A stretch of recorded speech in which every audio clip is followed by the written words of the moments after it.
आता आपण तारकर्ली बीचवर आलेलो आहोत। दुपारची वेळ आहे, कडक उन्हाची, पण समुद्राला सध्या भरती असल्यामुळे एक सुंदरसा नजारा तुम्हाला दिसेल।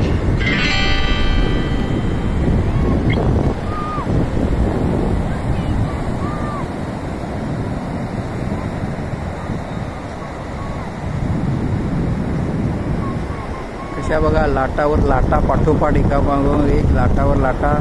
दुपार असून सुद्धा किनाऱ्यावरती गर्दी आहे। सुट्टी संपत आल्यामुळे ही बऱ्यापैकी गर्दी आहे, पण आत्ता जेवणाची वेळ आहे, लोक जरा निवांत बसलेले असतील वामकुक्षी करत, त्यामुळे गर्दी कमी आहे किनाऱ्यावर। त्यामुळे आम्हाला जास्त छान सुंदर नजारा, शांतता मिळालेली आहे।